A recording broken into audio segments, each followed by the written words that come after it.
না বানিয়ে বলছি? এইটাই ঠিক। হ্যাঁ, কিছু কিছু জায়গায় এমন আছে যেখানে দায়িত্ব সেবা নেওয়া জায়েজ আছে, মানে অবস্থা এরকম সব 2 নাম্বার, দায়িত্ব দিলেই ও আঙ্গুল ফুলে গলা গাছ হবে। এইরকম জায়গায় তখন আপনি নিজে ইউসুফ নবীর মতো দায়িত্ব চেয়ে নিতে পারবেন। হযরত ইউসুফ বলেছিলেন, ক্বালা জাআলনি আলা খাযাইনিল আরদি ইন্নী হাফিজুন আলিম। হে মিশরের বাদশাহ, আপনি আমারে খাদ্য মন্ত্রণালয়ের দায়িত্ব দেন, কোষাগারের দায়িত্ব আমারে দেন, খাদ্যের এই নিরাপত্তা আমি ঠিক করতে পারবো এবং খাদ্য সংরক্ষণ করার বুদ্ধি আমার জানা আছে। সুতরাং দায়িত্ব চেয়ে নেওয়া জায়েজ আছে যদি ওই রকম পরিস্থিতি তৈরি হয়। কথা বোঝা গেছে? কিন্তু আমাদের দেশে তো ওই রকম না, জোর করে নিতে চায়, না দিলে আবার রাগ করে। মসজিদের সভাপতি হওয়ার জন্য যে 5টা গুণ আছে, সভাপতি, সেক্রেটারি, মোতাওয়াল্লি, উপদেষ্টা, এরপরে দায়িত্বে থাকতে হলে মসজিদের বিশেষ করে গুণ লাগবে কয়টা? 5টা। বলেন বলেন। সূরা তাওবার 18 নম্বর আয়াতে আছে। আপনি এইগুলো একটা অর্জন করেননি, জোর করে আমারে মালা পরিয়ে দেন, সভাপতি আমি। কি মনে করেন আপনি নওগাঁ এই পত্নীতলা মসজিদের সভাপতি হলে আপনি জান্নাতে চলে যাবেন? আপনি তো নওগাঁ পত্নীতলা মসজিদের সভাপতি। আবু জেহেল ছিল কাবা শরীফের সভাপতি, তারপরও জান্নাত পেয়েছে, কারণ ওর ভেতরে গুণ ছিল না। কয়টা? আপনি দেখেন তো আপনার ভেতরে আছে কিনা। এখানে যারা মসজিদের সভাপতি, সেক্রেটারি, মোতাওয়াল্লি, ক্যাশিয়ার, যারা উপদেষ্টা সদস্য, দেখবেন তো 5টা গুণ আছে কিনা। ইন্নামা ইয়া'মুরু মাসাজিদাল্লাহি মান আমানা বিল্লাহ ওয়াল ইয়াউমিল আখিরি ওয়া আকামাস সালাতা ওয়া আতাজ যাকাতা ওয়া লাম ইয়াখশা ইল্লাল্লাহ। 1 নম্বরে তারা আল্লাহর প্রতি ঈমান আনবে, এটা আমাদের আছে। হ্যাঁ, আপনারা ঘুমাচ্ছেন? আল্লাহর প্রতি ঈমান এটা আছে আমাদের, আছে। অথচ আল্লাহর উপরে ঈমান আনতে হলে একটা কাজ করা লাগে। এই দেখেন তো, এদিকে তাকান। ফামাই ইয়াকফুর বিত্তাগুত ওয়া ইউমিন বিল্লাহ। কে যদি আল্লাহর প্রতি ঈমান আনতে চায়, তার প্রথম কাজ হবে সে যেন তাগুত ছেড়ে দেয়। কি ছাড়বে? ফাকাদ ইসতামসাকা বিল উরওয়াতিল ওয়াসকা লা ইনফিসামা লাহা। তাগুত ছেড়ে দিয়ে যদি ওই নারী পুরুষ ঈমান আনতে পারে, ঝড় ঝাপটা যতই আসুক, তার ঈমানের এই রশি ছিঁড়ে যাবে না। বাংলাদেশের দিকে তাকান, যারা তাগুত ছেড়ে দিয়ে ঈমান এনেছিল, এ মানুষগুলোর উপরে বহু ঝড় এসেছে, এক চুলও বাতিলরা তাকে টলাতে পারেনি। এই যে ঠাকুরগাঁও জেলার একটা সন্তান দেলাওয়ার হোসেন, শিবিরের সাবেক সভাপতি, নাম শুনেছেন? রিমান্ডে 57 দিন ছিল। কতদিন? এই রড, এই যে তার গরম করে লাল করে ওর লজ্জাস্থানে ঢুকিয়েছিল। ওর রিমান্ডে যারা ছিল, আমার রিমান্ডে ওই একই অফিসার ছিল, হিন্দু, সঞ্জয় দত্ত। এই শয়তান আমারে বলছিল যে দেলাওয়ারকে আমরা এই করেছিলাম। এরকম একটা চেয়ার আছে, এই চেয়ারের সাথে হাত এভাবে লাগিয়ে হ্যান্ডকাপ দিয়ে আটকিয়ে দেয়, পায়ের সাথে বেড়ি লাগিয়ে দেয়, গলার সাথে একটা ফিতা বেঁধে দেয়, চোখ কালো কাপড় দিয়ে বেঁধে দেয়। এই হাত আর পা তো যেহেতু বাধা আছে, এমন একটা মেশিন ওদের কাছে আছে, ওই মেশিন নিয়ে এসে একেবারে খাপের খাপ সেট করে দেবে, হাতের সাথে পায়ের সাথে সেট করা। শুধু সুইচে চাপ দেবে, আস্তে করে আপনার হাতে পায়ের এই নখগুলো খুলে চলে যাবে। শুনতে যত সহজ মনে হচ্ছে, এটা কি অত সহজ? আপনার করি তো, একটা সুইচ টিপ দিলে কখন যে নখগুলো খুলে চলে, আমি নিজে দেখেছি, ওই মেশিন আমারা দেখিয়েছি। বলছে আমরা দেলাওয়ারের শফিকুল ইসলাম মাসুদের এইভাবে নখ খুলে নিয়েছি। আর নখ খুলে নেওয়ার পরে তো ফিনকি দিয়ে রক্ত বের হয়, তখন ওই জায়গায় লবণ দিয়ে দেয়। তা ওই যে মোটা লবণ না, পাতলা মিহি, যে ওই যে মোল্লা সল্ট আছে না, মোল্লা সল্ট দেখেছেন? কিরকম মিহি, একেবারে গুঁড়া, হলুদের গুঁড়ার মতো। মোটা তা দিলে অত চলে না, কাঁটা জায়গায় মোটা জিনিস দেবেন চলবে না, ওইরকম পাতলা লবণ লাগিয়ে দেন, দেখেন কি হয়। পর্দার আড়ালের মা আর বোনেরা তো বলা যাচ্ছে না, সব এক হয়ে গেছে। সে বাবা শাহজালাল সব হালাল। মেয়েরা যদি আশপাশে কোনো জায়গা থাকে ওনাদের ওখানে গেলেই ভালো হয়। পর্দার বিধান ফরজ তো, এ মানে হেলিকপ্টারের কারণে আমার মনে হয় এটা এখন নফল হয়ে গেছে। না, ফরজ যেটা ফরজের জায়গায় রাখেন। আপনারা নিজেরা হেফাজত করেন, প্রত্যেকের জায়গা থেকে তার চক্ষু এবং মন দুইটাকে যেন আমরা নিম্নগামী করতে পারি। দল মত জাতি বর্ণ ধর্ম নির্বিশেষে আজকের এই অনুষ্ঠান। একটু আগে যিনি কথা বলছিলেন বললেন না যে এখানে অন্যান্য ধর্মের লোকরাও আছে, সুতরাং এটা আজকে শুধু মুসলমানদের অনুষ্ঠান না, এই অনুষ্ঠান সবার জন্য। হাদা বায়ানুল লিন্নাস, মানুষ পদবাচ্যে যারা বিবেচিত সবার জন্য আজকের এই অনুষ্ঠান, ঠিক আছে। যদিও হিন্দু ধর্মের বিভিন্ন অনুষ্ঠান আসলে বাংলাদেশে অনেকে বলে যে ধর্ম যার যার উৎসব সবার, এই কথাটা ঠিক না। ধর্ম যার যার উৎসব তার তার, কিন্তু এইটা তো আর ধর্ম না, এটা আমাদের কোরআনে কারিম প্রচারের একটা মাধ্যম। আর এই কোরআন শুধুমাত্র মুসলমানদের জন্য না, শুধু হিন্দুদের জন্য না, মানুষ যারা তাদের জন্য। কি কথা বলেন না কেন? সুতরাং ধর্ম যার যার উৎসব সবার, এই কথাটা ঠিক না। ধর্ম যার যার উৎসব তার তার, এইটা ঠিক আছে। কথা বোঝেন আমার? কিন্তু আজকের এটা যেহেতু উৎসব না, এটা তো ধর্ম মনে করে আমরা পালন করছি না, এটা আমাদের প্রচার মাধ্যম। বাল্লেগো আন্নি ওয়ালা আয়া, একটা কথা হলেও মানুষের কাছে পৌঁছিয়ে দাও। এই কথা কিন্তু শুধুমাত্র নবীজি তার যারা মুসলিম দাবি করে তাদেরকে বলেন নাই। বাল্লেগো এটা বহু বচন, পৃথিবীর সব মানুষের ভেতরে আছে। সুতরাং অন্যান্য ধর্মের যারা আমরা দেখি তারাও নবীজির ভালো কথাগুলো প্রচার করে। আমরা যারা মুসলিম দাবি করছি নবীর উম্মত বলে, বলেন আমাদের ভেতরে এই স্পৃহা কত বেশি তৈরি হওয়া দরকার যে একটা কথা হলেও যেন আমি মানুষের কাছে দুনিয়ায় পৌঁছিয়ে দিতে পারি। কারণ এই দায়িত্ব আমি সেই 1400 বছর আগেই পেয়ে গেছি।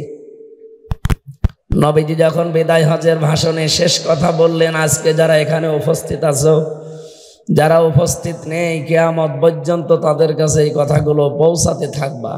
ও সময় নবীজি মাত্র কথা বলেছিলেন 27 মিনিট। কয় মিনিট বলেন না কেন? এই 27 মিনিটের কথা 1500 বছর হয়ে গেছে, আজও কেউ কেউল কিনারা পায়নি।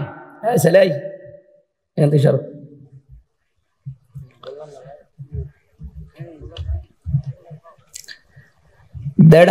বছর আগে থেকে এই কথা চলছে, মাত্র 27 মিনিট। কি কথা বলেছিলেন এমন যে এখনো এর গবেষণা বিশ্লেষণ করে মানুষ শেষ করতে পারেনি, কিয়ামত পর্যন্ত পারবেও না।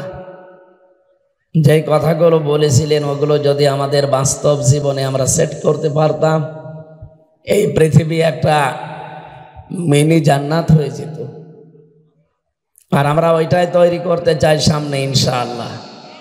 তাহলে আমাদের উচিত হবে যে যতটুকু জানেন, ওই দিন যেহেতু দায়িত্ব পেয়ে গেছে, পরিস্থিতি যত কঠিন হোক এটা প্রচার করা লাগবে। যদি জানেন যে কুল হু আল্লাহু আহাদ, এইটাই প্রচার করেন। কথা বুঝতেছে? তাহলে এইটা শুধু আমির হামজার একা দায়িত্ব, যে যেখানে পারেন। এখানে শুধু পুরুষের কাজ না, মহিলাদেরও কাজ। অনেক মানুষ মেয়েরা কিছু প্রচার করলে বলে মেয়ে লোকের এগুলো করার দরকার কি? সূরা তাওবার 70-71 নম্বর আয়াত আপনি খোলেন তো।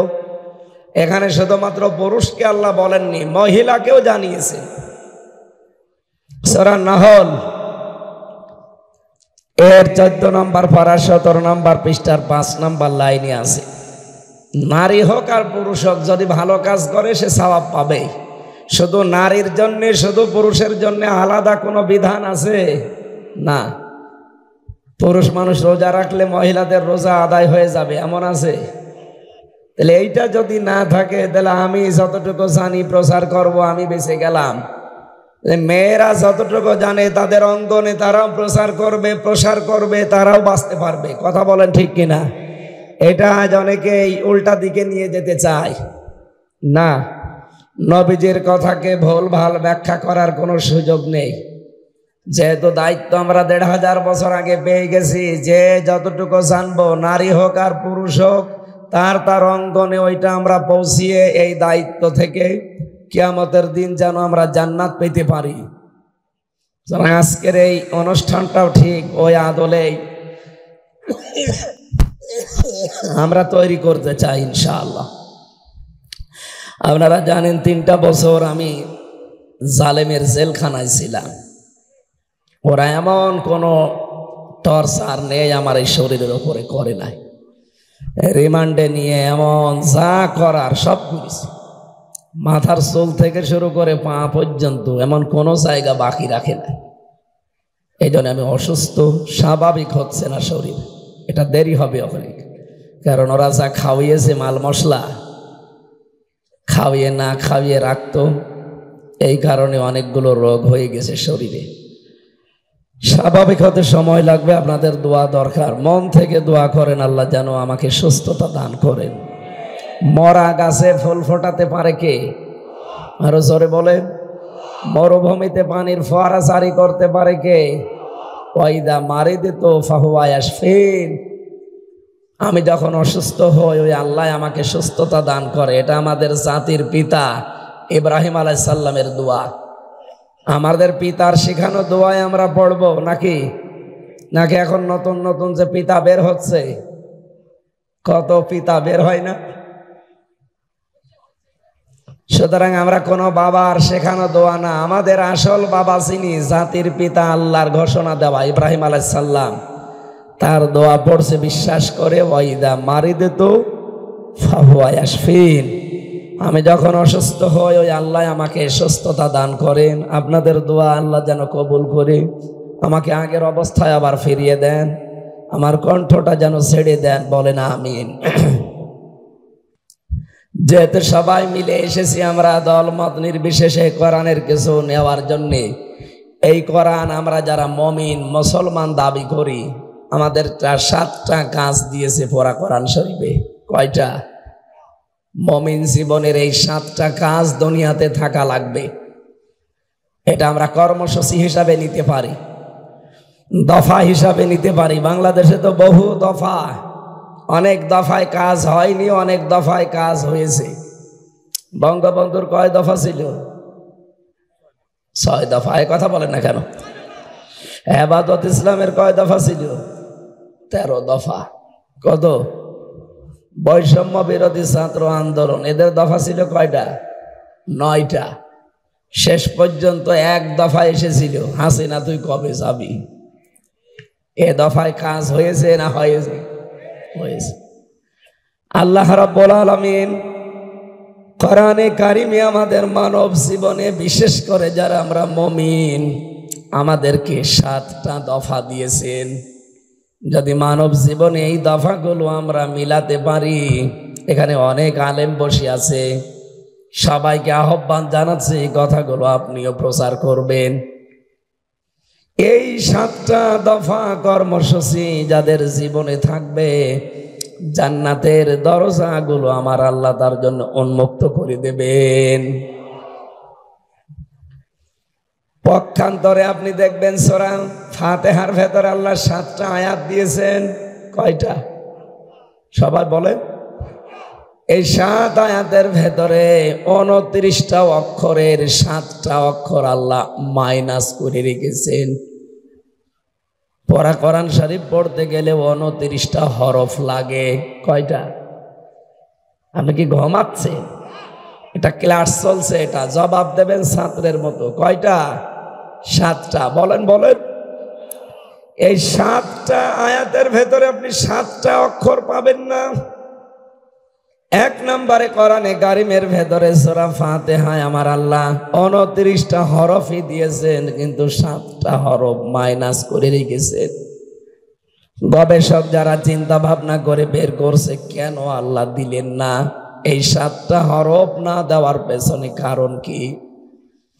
হাফেজ ইবনে হাজার আসকালানী রাহমাতুল্লাহ আলাইহি তিনি কিতাব লিখেছেন আল মুনাব্বিহাত, এটার বাংলা করেছে চট্টগ্রামের বাইতুল শরফের পীর আল্লামা শাহ আব্দুল জব্বার রহমতুল্লাহ আলাই। উনি এখানে প্রথম যে অক্ষরটা হরফটা পাননি তার নাম হচ্ছে সা। কি বললাম? সা।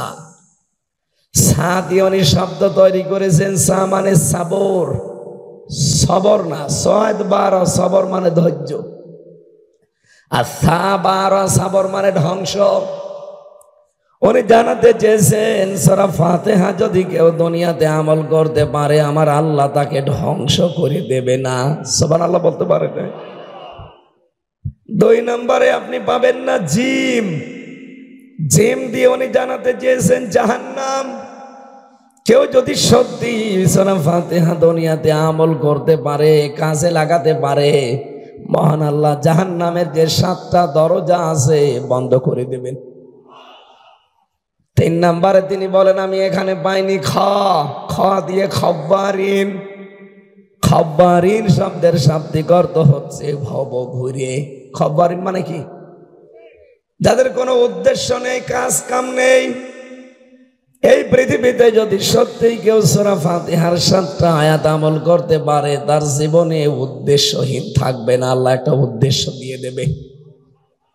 4 নম্বরে তিনি বলেন আমি শিন পাইনি। শিন, শিন দিয়ে বাংলা অর্থ তিনি নিয়েছেন শাকাওয়া, তার মানে দুর্ভাগা। শাকাওয়াতুন সিন দিয়ে, সাকাওয়াত নাম নেই, সাকাওয়াত হোসেন, এটার বাংলা অর্থ হচ্ছে সৌভাগ্যশালী। আর সিন দিয়ে শাকাওয়াতুন মানে দুর্ভাগা। কোন মানুষ যদি সূরা ফাতিহার 7টা আয়াত আমল করতে পারে মহান আল্লাহ ওর জীবনে দুর্ভাগ্য বলে কিছু দেবে না। দিন যত যাবে ওর ভাগ্য সুপ্রসন্ন হতে থাকবে। বলেন সুবহানাল্লাহ। 5 নম্বরে তিনি বলেন আমি এই 5 নম্বর অক্ষর পাইনি, সেটা হচ্ছে ঝা। কি বললাম? ঝা দিয়ে তিনি কোরআনে শব্দ বের করেছেন যাক্কুম। ইন্না শাজারাতা যাক্কুমি তাআমুল আসিম। অবশ্যই আল্লাহ পাপীদের খাবার জাহান্নামে খাওয়াবেন যাক্কুম। সূরা ফাতিহার আয়াত যদি কেউ আমল করে দুনিয়াতে ফজরের পরে একবার, মাগরিবের পরে একবার তেলাওয়াত করার পরে নিজের বুকে ফু দিতে থাকে, মহান আল্লাহ পাক তাকে যাক্কুম নামে এই ফল কোনোদিন খাওয়াবেন না। বলেন সুবহানাল্লাহ। 7 নম্বরে তিনি বলেন আমি একটা অক্ষর পাইনি, তার নাম ফা। ফা দিয়ে তিনি লিখেছেন ফিরাক। ফিরাক মানে বিচ্ছেদ। সত্যি সূরা ফাতিহা যদি দুনিয়ায় কেউ আমল করতে পারে ওর জীবন থেকে আমার আল্লাহ বিচ্ছেদ ঘটাবেন না। আজ বাংলাদেশে যারা সূরা ফাতিহা মানে নাই, আমল করে নাই, তাদের জীবন থেকে ছেলে মেয়ে, আত্মীয় স্বজন, দেশের মানুষ, জনগণ, এমনকি দেশ থেকেও তাদেরকে আল্লাহ বিচ্ছিন্ন করে দিয়েছেন। নাম ধরা লাগবে। আপনি বলেন তো সূরা ফাতিহার আমল ছিল না, এই কারণে আর সন্তানাদি থেকে বিচ্ছিন্ন, জনগণ থেকে বিচ্ছিন্ন, দেশের মানুষ থেকে, সম্পদ থেকে, এমনকি নিজের বাবার বাড়ি থেকেও বিচ্ছিন্ন। স্বামীর বাড়ি যাবে সে বাড়িতেও যাবে না, সে সদা সদন ও মাটির সাথে মিশে গেছে। এখান থেকে আমি আপনাকে ইঙ্গিত দিতে চাই, সত্যি যদি সূরা ফাতিহা আপনার জীবনে না থাকে মহান আল্লাহ আপনাকেও দুনিয়ার অনেক কিছু থেকে বিচ্ছেদ ঘটাবেন। আশা করি আপনি ইঙ্গিত বুঝেছেন। না বোঝার ভান করে আছেন কারা? হাত তোলেন তো। এখনো বোঝেননি? এদিকে আসেন, এমন জোরে কানের নিচে দেব সব বুঝে ফেলবেন। এই বাতাস দাও কি রওশনের সাদের মতো, এই জায়গায় দাও, আমার গলা জমে ঘেমে না যায়। সুতরাং মুমিন জীবনের দফা কয়টা বললাম? 7টা। বলেন বলেন। 1 নম্বরে মুমিনের জীবনে সুদ থাকতে পারবে না, এই দফা হাতে নেওয়া লাগবে। আর এটা নেবে ফেরেশতারা। বলেন, বাংলাদেশে একটা ব্যাংক আছে, এই ব্যাংকে যদিও সরাসরি সুদ নেই, ডাইরেক্ট না থাকলেও ইনডাইরেক্ট আছে। আর অন্যান্য ব্যাংকে তো ডাইরেক্টই আছে। বাবা শাহজালাল, মদের কাছে কুত্তা বিড়াল সব হালাল। ইসলামী ব্যাংক, এখানে 28টা নিয়ম নীতি আছে। ইসলামী অর্থনীতি কেউ যদি মেনে চলতে চায় তাহলে 28টার উপরে তাকে মানলেই হবে। এই যে মোশারাকা, মোদারাবা, মোরাবাহা, বায়ে সালাম, বায়ে ইস্তেসনা, বায়ে মুআজ্জাল, বায়ে ওয়াহেদা, এরকম 28টা আপনি পাবেন ইসলামী অর্থনীতিতে। এগুলো ইসলামী ব্যাংক চেষ্টা করে যাচ্ছে, যতদিন এদেশে যাকাত ভিত্তিক অর্থনীতি কায়েম না হবে রাষ্ট্রীয়ভাবে, ততদিন এদেশের কোন ব্যাংক 100% সুদ মুক্ত হওয়া সম্ভব না। মুমিন জীবনের প্রথম দফা কি বললাম? সুদ মুক্ত হওয়া লাগবে। কথা বলেন ঠিক কিনা? এটাকে আমরা এখনো পেরেছি? তার মানে এইটার জন্য আপনাকে চেষ্টা করতে হবে। এটা যেহেতু ওয়াজ করে হয় না, নসিহত করে হয় না, এটা রাষ্ট্রে কায়েম করা লাগে। আর কায়েম করার জন্য এখন সুযোগ আর সময় আল্লাহ আমাদেরকে তৈরি করে দিয়েছেন। এই কথা বলেন না কেন? ইঞ্জিনিয়ার এনামুল হক আজকের প্রধান অতিথি না?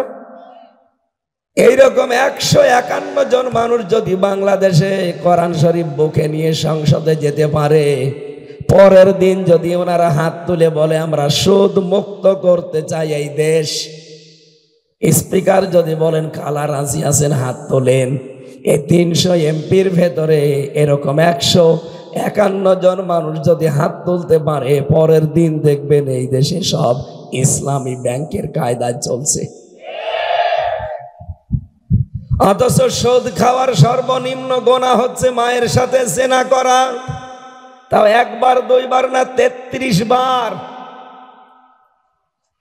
ও নওগাঁর মানুষেরা বলেন তো আপনার বিবেকে কি বলে? মায়ের সাথে জিনা করে কোন মানুষের নামাজ হয়? আরো আসতে বলে। আপনি মায়ের সাথে 1 বার 2 বার না, এটা ঘৃণিত বিষয়, যেটা কত খারাপ সন্তানও কল্পনায় আনতে পারে না। 33 বার আপনি জিনা করে আসলেন মায়ের সাথে, আর এখন নামাজে দাঁড়িয়ে বলছেন আলহামদুলিল্লাহি রাব্বিল আলামিন। ফেরেশতারা আপনার দাঁত খুলে ফেলবে। কি করে আসলি তুই? এখন যদি বলেন কই আমি তো করিনি মানে 4 আনা পরিমাণে সুদ খেলে মায়ের সাথে 33 বার জিনা করার গুনাহ হয়, এটাকে নবীজি বানিয়ে বলেছেন? বলেন। আর আল্লাহর কথা তো আরো কড়া। এই যে 278 নম্বর আয়াত সূরা বাকারার প্রথম যেটা পড়লাম, ইয়া আইয়ুহাল্লাযীনা আমানুত্তাকুল্লাহা ওয়া যারু মা বাকিয়া মিনার রিবা ইন কুনতুম মুমিনিন। বলেন আল্লাহু আকবার। ইমানদার দাবি করো, আমাকে ভয় করো, আর সুদের যত বকেয়া আছে ছেড়ে দাও। যদি মুমিন বলে দাবি করো, আমরা মুমিন কিনা বলেন তো? আরো জোরে বলেন। আমরা আসলে মুমিন না, আমরা আব্দুল মুমিন। মুমিন কে? আল্লাহ। বলেন বলেন। আল্লাহর যে নামগুলো আছে একটা নাম কি? মুমিন। এই কথা বলেন না কেন? আমরা আব্দুল মুমিন। আরো জোরে বলেন। আমরা, আমাদেরকে আব্দুল মুমিন হিসাবে যদি আল্লাহর কাছে পরিগণিত হতে হয়, মাস্ট বি আপনাকে ওই মুমিনের বান্দা হতে হলে সুদ ছেড়ে দেওয়া লাগবে। আরো জোরে বলেন। এটা যেহেতু গ্রাম অঞ্চল, এই যে জমি জায়গা নিয়ে অনেকে চাষ করে খায়, 1 বিঘা জমি দেয় একজনকে, 80,000 টাকা নেয় নাকি? যতদিন উনি জমি করে খাবে টাকা ফেরত দেওয়া লাগবে না। 2 বছর 5 বছর করে খাচ্ছে, যখন টাকা ফেরত দেবে তখন জমি ফেরত পাবে। এটা সুদ। এটা মায়ের সাথে জেনা হচ্ছে। যারা যারা করছেন এই কাজ তারা ছেড়ে দেওয়া লাগবে। হাত তোলেন তো, ছেড়ে দেবেন কারা? ও, তার মানে এলাকায় সবাই এই কাজে আছে। ঠিক আছে, না এ কাজে করে সবাই, আমি জানি সারা বাংলাদেশে এটা চলছে কম বেশি। ভাই এটা ছাড়া লাগবে। আর যদি জায়েজ করতেই হয় তাহলে যখন টাকা ফেরত নেবেন 2 বছর 5 বছর পর, তখন 8 থেকে 10,000 টাকা কম নেওয়া লাগবে। 70,000 নেবেন, 10,000 মাফ। এই নিয়ম মানবেন তো? এ শুধু সামিয়ানার নিচে। অনেকে আবার অন্য সিস্টেম আরম্ভ করেছে, টাকা ছেড়ে রাখে। 1000 টাকা দিলে মাসে মাসে 200 টাকা বেশি দেয়। না, এলাকায় শুরু হয়নি? এইটাও কিন্তু জেনা করার গুনাহ হচ্ছে। সুদ 100% সম্ভব না যতক্ষণ পর্যন্ত রাষ্ট্রীয়ভাবে বিধানটা কায়েম না হবে। আর আমরা এইটাই চাচ্ছি বারবার, জাতিকে মায়ের সাথে জেনা থেকে বাঁচাতে। আল্লাহ বলেন, ফাইল্লাম তাফআলু ফাযানু বিহারবিম মিনাল্লাহি ওয়া রাসূলি। যদি সুদ ছেড়ে না দাও আমার এই ঘোষণা শোনার পর, তাহলে আমি আল্লাহ এবং আমার রসুলের সাথে যুদ্ধ করার জন্য প্রস্তুত হয়ে যাও। বলেন নাউজুবিল্লাহ। পারা যাবে? এটা পারা যাবে তো? অনেকে আমরা এখনো চালাচ্ছি। আশা করছি আমরা এই কাজ যেভাবেই হোক ছেড়ে দেব। না খেয়ে থাকবেন, দরকার হয় আপনি মরে যান, তারপরও জাহান্নামে যাওয়া লাগবে না। কিন্তু এই কাজ করে সম্পদের পাহাড় তৈরি করে মরে গেলেন, আবাদান আবাদান আপনাকে জাহান্নামের আগুনে জ্বলা লাগবে। আরে ভাই, আমরা বারবার এই কথাই মানুষকে বোঝাতে পারি না যে আপনাদেরকে আমরা সুদ থেকে বাঁচাতে চাই। আর এটা ওয়াজের দ্বারা হয় না, এটা নসিহত করে হয় না। এটা বন্ধ করার জন্য সর্বোত্তম মাধ্যম হচ্ছে এই বিধান নিয়ে যাওয়া রাখবে রাষ্ট্রে। আরো জোরে বলেন। হ্যাঁ, কারো ভেতরে যদি এই স্পৃহা থাকে যে আমি এমপি হব, মন্ত্রী হব, ওকে ভোট দেওয়া জায়েজ নেই। ওর উদ্দেশ্য থাকা লাগবে আমি আল্লাহর বিধান কায়েম করব। এই কথা বলেন না কেন? অনেক দল আছে এই দেশে জোর করে নমিনেশন চায়, আমার দেওয়াই লাগবে। আর অনেক দল আছে নমিনেশন দিতে গেলে কান্নাকাটি করে। এই কথা বললেন না কেন? আমি কি বেশি বলছি না বানিয়ে বলছি? এইটাই ঠিক। হ্যাঁ, কিছু কিছু জায়গায় এমন আছে যেখানে দায়িত্ব সেবা নেওয়া জায়েজ আছে। মানে অবস্থা এরকম, সব 2 নাম্বার। দায়িত্ব দিলেই ও আঙ্গুল ফুলে গলা গাছ হবে। এইরকম জায়গায় তখন আপনি নিজে ইউসুফ নবীর মতো দায়িত্ব চেয়ে নিতে পারবেন। হযরত ইউসুফ বলেছিলেন, ক্বালা জাআলনি আলা খাযাইনিল আরদি ইন্নী হাফিজুন আলিম। হে মিশরের বাদশাহ, আপনি আমারে খাদ্য মন্ত্রণালয়ের দায়িত্ব দেন, কোষাগারের দায়িত্ব আমারে দেন। খাদ্যের এই নিরাপত্তা আমি ঠিক করতে পারবো এবং খাদ্য সংরক্ষণ করার বুদ্ধি আমার জানা আছে। সুতরাং দায়িত্ব চেয়ে নেওয়া জায়েজ আছে যদি ওই রকম পরিস্থিতি তৈরি হয়। কথা বোঝা গেছে? কিন্তু আমাদের দেশে তো ওই রকম না, জোর করে নিতে চায়, না দিলে আবার রাগ করে।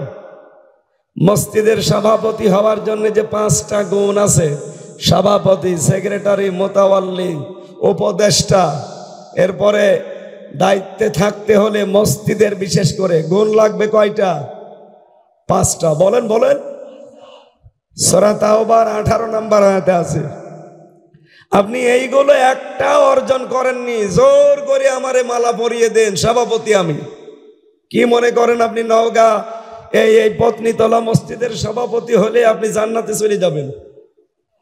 আপনি তো নওগাঁ পত্নীতলা মসজিদের সভাপতি। আবু জেহেল ছিল কাবা শরীফের সভাপতি, তারপরও জান্নাত পেয়েছে, কারণ ওর ভেতরে গুণ ছিল না। কয়টা? আপনি দেখেন তো আপনার ভেতরে আছে কিনা। এখানে যারা মসজিদের সভাপতি, সেক্রেটারি, মোতাওয়াল্লি, ক্যাশিয়ার, যারা উপদেষ্টা সদস্য, দেখবেন তো 5টা গুণ আছে কিনা। ইন্নামা ইয়ামুরু মাসাজিদাল্লাহি মান আমানা বিল্লাহ ওয়াল ইয়াউমিল আখিরি ওয়া আকামাস সালাতা ওয়া আতাজ যাকাতা ওয়া লাম ইয়াখশা ইল্লাল্লাহ। এক নম্বরে তারা আল্লাহর প্রতি ঈমান আনবে, এটা আমাদের আছে। হ্যাঁ, আপনারা ঘুমাচ্ছেন? আল্লাহর প্রতি ঈমান এটা আছে আমাদের, আছে। অথচ আল্লাহর উপরে ঈমান আনতে হলে একটা কাজ করা লাগে। এই দেখেন তো, এদিকে তাকান। ফামাই ইয়াকফুর বিত্তাগুত ওয়া ইউমিন বিল্লাহ, কে যদি আল্লাহর প্রতি ঈমান আনতে চায় তার প্রথম কাজ হবে সে যেন তাগুত ছেড়ে দেয়। কি ছাড়বে?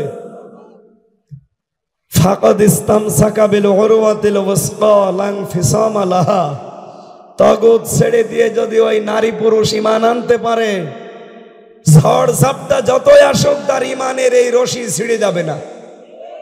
বাংলাদেশের দিকে তাকান, যারা তাগুত ছেড়ে দিয়ে ঈমান এনেছিল, এ মানুষগুলোর উপরে বহু ঝড় এসেছে, এক চুলও বাতিলরা তাকে টলাতে পারেনি। এই যে ঠাকুরগাঁও জেলার একটা সন্তান দেলাওয়ার হোসেন, শিবিরের সাবেক সভাপতি, নাম শুনেছেন?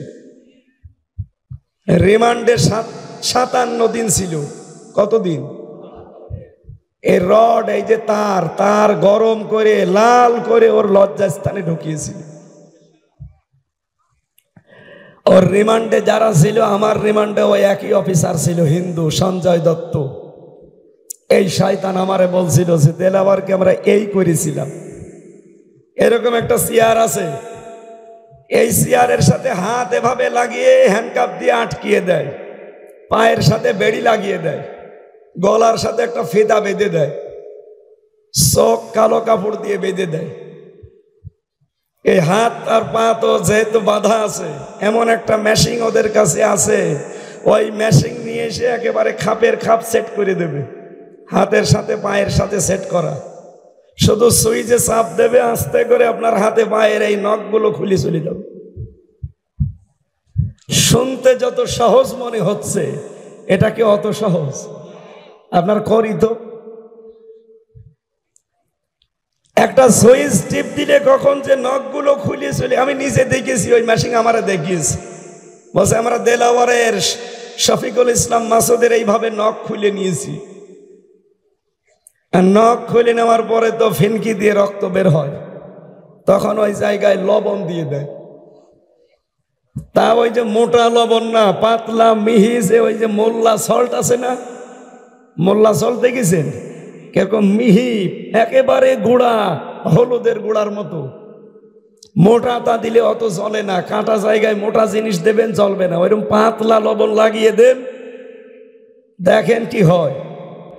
বলছে নখগুলো যখন এক টিপ দেওয়ার পরে খুলে চলে যায়, মেশিন এমন কায়দায় সেট করা, 5 আঙ্গুলে একবারে খুলে যাবে। তখন ওই পাতলা মিহি লবণ ওর উপরে ছিটিয়ে দেবে, আর হাত পা গলা যেহেতু বাধা আছে ফিতা দিয়ে, শুধু সুইচ একবার টেপবে, এ চেয়ার 1 মিনিটে 120 বার ঘুরবে। আপনি মনে হয় যে দুনিয়া 10টা দেখছেন।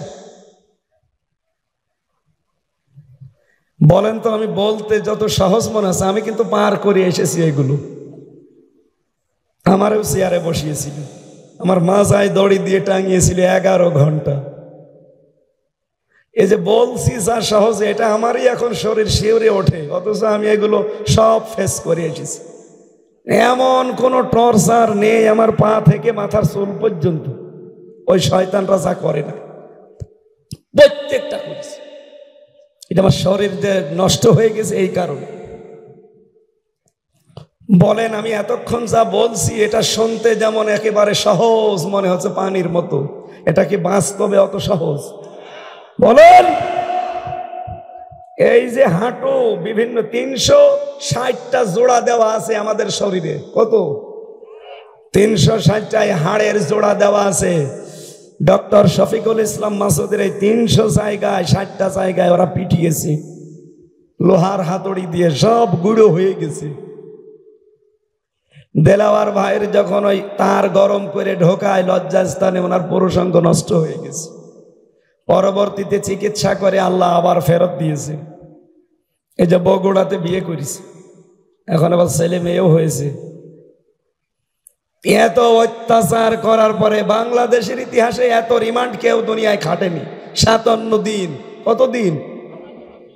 আমি 10 দিনেই কাহিল হয়ে গেছি, আর একটা 57 দিন ছিল। এই কঠিন পরিস্থিতিতে জালেমরা তাদেরকে এক চুলও নড়াতে পারে না। এই কথা বলেন না কেন? তারা তগুত ছেড়ে দিয়ে ঈমান এনেছিল। বাংলাদেশে অনেক আলেম আছে, অনেক পীর আছে, এরাও ঈমান এনেছে কিন্তু তগুত ছেড়ে না দিয়ে। এই যে বাংলাদেশের জাতীয় মসজিদের সাবেক ইমাম রুহুল আমিন নৌকা মার্কা নিয়ে দাঁড়িয়েছিল। বলেন তো এই লোকটা কি ঈমান এনেছিল তগুত ছেড়ে দিয়ে না তগুত সাথে করে?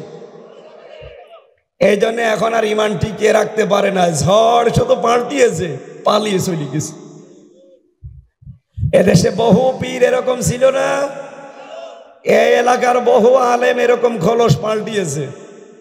আলেমদেরই যদি অবস্থা হয়, তে আমরা যারা সাধারণ জেনারেল মানুষ, আমাদের ঈমান তো কবে চলে গেছে, সে রাজশাহী পার হই। এই জন্য ঈমান আনতে হলে আগে তগুত ছাড়া লাগবে। কথা বলো। তগুত ছেড়ে ঈমান আনতে পারলে জীবনও আপনার ঈমান কেউ টলাতে পারবে না, সে নারী হোক আর পুরুষ হোক। এই যে ডক্টর আফিয়া সিদ্দিকা আমেরিকার জেলখানায় বন্দী ছিল, একজন ডক্টর, কোরআনের হাফেজা, 14টা বিষয়ের উপরে তার ডক্টরেট ডিগ্রি, এত বড় শিক্ষিতা একজন মেয়ে লোক, আমেরিকা তারে বন্দী করে রেখেছিল। এমন কোন দিন নেই কমপক্ষে 10 জন এই হায়নারা তারে ধর্ষণ করে নাই। বোনটাকে একেবারে দুর্বল করে ফেলেছে, কিন্তু এক চুলও ঈমান থেকে টলাতে পারেনি। আমি জেলখানায় বসে একটা বই পড়েছিলাম, কারাগারে রাত দিন, জাইনাব আল গাজালি, একটা মেয়ে লোক। আমি 7 বার পড়েছি বইটা। একটা মেয়ে লোকের ঈমান যে এত শক্ত হতে পারে, এটা পড়তাম আর নিজেকে একটু সাহস জোগাতাম যে আল্লাহ, আমি একটা পুরুষ মানুষ, একটা মেয়ে লোক যদি এরকম কঠিন পরিস্থিতি ফেস করতে পারে, আমার কি হয়েছে, আমিও পারবো ইনশাআল্লাহ। এই জন্য ওখানে 24 ঘন্টা তালা লাগিয়ে রাখতো আমারে। তো মাঝে মাঝে মানুষ হিসাবে আমারও দুর্বলতা আসতো, কিন্তু এই বইগুলো যখন পড়তাম দেখতাম না, দুর্বল হলে চলবে না। একটা মেয়ে লোক যদি এত কঠিন পরিস্থিতি সামাল দিতে পারে, আমি একজন পুরুষ মানুষ পারবো না মানে? তারপরও কঠিন হইতো। আমার তো যোগাযোগ বিচ্ছিন্ন। 2 নম্বরে 24 ঘন্টা ফাঁসির কন্ডেম সেলের ভেতরে তালা লাগিয়ে রাখত। এরপরে তো সিসি ক্যামেরা দেওয়া, আমার সাথে কেউ যেন কথা না বলে। বলেন তো, আমি একটা ছোট মানুষ, কয় বছরই আমার বয়স হয়েছে, এখনো নবুয়ত পাওয়ার বয়সও হয়নি, আমি 33 বছর বয়স। তাহলে ওই সময় ছিল 30 বছর। এইরকম কঠিন করার পরে ওরা বলেছিল যে যা যা বলছি এই 10টা পয়েন্ট শুধু আদালতে যে বলবেন, আপনাকে ছেড়ে দেবেন না, এই মিথ্যা কথা আমি বলতে পারবো। শেষ পর্যন্ত বলেছিল যদি না বলেন আপনার বউ তুলে নিয়ে আনবো, আমি তুলে নিয়ে আসি। তারপরে এই মিথ্যা কথা বলা সম্ভব না, এই কারণে আমার 3 বছর রেখে দিয়েছে। তাছাড়া আমি সে 3 দিন পরে কিন্তু বের হয়েছিল। একদিন বই চাইলাম যে ভাই সারাদিন বন্দি করে রাখেন, কারোর সাথে কথা বলতে দেন না। দেবদুলাল ওরে বললাম যে একটা বই নিয়ে এসে দেন, একটু পড়ি। ও আল্লাহ, নিয়ে এসে দিল বঙ্গবন্ধুর আত্মজীবনী। ও ছাতা পড়ে আমি করবো কি? পরের সপ্তাহে আর একটা বই চাইলাম, ও দিল বঙ্গবন্ধুর ছেলেবেলা। ভাই আপনি আর বই পান না? হুজুর নতুন বই আনবো সামনে সপ্তাহে। নতুন বই নিয়ে এসে দিয়েছে বঙ্গবন্ধুর চীন সফর। গেল রাগ হয়ে, আরে বেটা মালায়নের বাচ্চা, আর কাজ পাও না ভণ্ডামি করে। কারণ আমি জানি যে আমার তালা লাগানো, ও তো ভেতরে আসতে পারবে না। ও ভেতরে আসতে হলে সোপারের না জেলারের বলা লাগবে, আবার তালা লাগানো, ওদিকে এই সিসি ক্যামেরা দেওয়া, ও তালা তো খোলার সাধ্য ওর নেই। ভেতরে থেকে শয়তানে যা গালি দেয় দিই, ও তো ধরতে তো পারবে না। যা তা বললাম, শেষে বলছো হুজুর ঠিক আছে আমি আর বই নিয়ে আসতে পারবো না। মানে বই যদি আপনি নিয়ে আসতে চান তাহলে নিয়ে আসবেন যে আমার ফাঁসি চাই। বই পড়তে নেই, পড়তে নেই মানে আমি মেজর ডালিম বলছি এই বই নিয়ে আসতে পারেন না? পরে এক মুসলমান আশরাফুল এক কারারক্ষী আমার ভাগ্যে পড়লো, তারে বললাম যে ভাই এই যেখানে নাম লেখা থাকে, বললাম আপনি অন্তত তো মালায়ন না, আপনার তো অন্তত যাই হোক ইমান আছে, আপনি আমার একটু দুটো তাফসির নিয়ে এসে দেন তো। আল্লাহর ইশারা ও পরের দিন দুটো তাফসির নিয়ে এসেছে, তাফহিমুল কোরআন আর ফি জিলালিল কোরআন। আল্লাহর ইশারায় এই দুইটা সবচাইতে বেশি ভালোবাসি আমি, আরে দুইটাই নিয়ে এসে দিয়েছি। এই জন্য ইমান যদি সত্যি আমরা আনি, ইমান আনতে হলে এই জাইনাবাল গাজালের মতো, ডক্টর আফিয়া সিদ্দিকার মতো, দেলাওয়ার ভাইয়ের মতো, শফিকুল ইসলাম মাসুদের মতো ইমান আনেন, তগুত ছেড়ে দেন, দুনিয়া একদিকে যাবে, আপনাকে টলাতে পারবে না। আর ইমান যদি আনেন ওই রুহুল আমিনের মতো, ফরিদউদ্দিন মাসুদের মতো, ঝড় উঠবে নওগাঁয়, 45 কিলোমিটার দূর নওগাঁ এখান থেকে, পাইলট আমারে বলছিল নওগাঁ থেকে এই জায়গাটা 45 কিলোমিটার, বলছে নওগাঁয় ঝড় উঠবে, এখান থেকে আপনার বাতি নিভে যাবে। যা, আমরা এমন ইমান চাই না। সুতরাং ইমানের প্রথম কর্মসূচি আমাদের সুদ ভিত্তিক অর্থনীতি, এটা বন্ধ করার জন্যেই আমরা এমন এমন মানুষ আজ পাঠাতে চাচ্ছি সামনে, এই দেশে যেন কিয়ামতের আগে কেউ আর সুদ খেতে না পারে। এটার জন্য যদি আপনি চেষ্টা করেন, যদি এদেশে বিধান কায়েম নাও হয়, কিয়ামত পর্যন্ত কবরে বসে বসে আপনি সওয়াব পেতেই থাকবেন। বললাম না, ইঞ্জিনিয়ার এনামুল হকের মতো মানুষ 151 জন যাক, ওনারা পরের দিনই সংসদে বিল আনবে, আমরা নামাজের বিল চাই। কথা বলেন না কেন? 300 জনের ভেতরে 151 জন যদি হাত তোলে, স্পিকার বাধ্য ওই বিল পাস করতে। পরের দিন নামাজ পড়বে এদেশের কত কোটি মানুষ? 18 কোটি। বলেন বলেন, আপনি ভোট দিয়েছিলেন ইঞ্জিনিয়ারকে মাত্র একটা, ওনার দ্বারা যেহেতু হাত তোলার কারণে নামাজের বিধান কায়েম হয়েছে, সুতরাং এই দেশে 18 কোটি মানুষ নামাজ পড়লে যে সওয়াব পাওয়া যায়, ওই সওয়াব আপনি একাই পাবেন। এটা যদি কারো কাছে রাজনীতি মনে হয়, হ্যাঁ এইটাই আমার রাজনীতি, কারণ আমি চাই সামনে নামাজের বিল সংসদে আনতে। আপনারা চান না?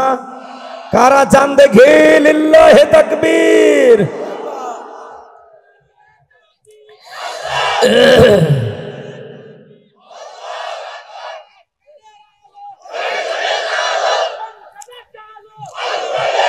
আলহামদুলিল্লাহ, আমরা মমিনের 2 নম্বর কর্মসূচি বলছি। এদিকে তাকান, 2 নম্বরে মুসলমান না হয়ে মরা যাবে না। সূরা আলে ইমরানের 102 নম্বর আয়াতে আছে, ইয়া আইয়ুহাল্লাযীনা আমানুত্তাকুল্লাহা হাক্কা তুকাতিহি ওয়া লা তামুতুন্না ইল্লা ওয়া আনতুম মুসলিমুন।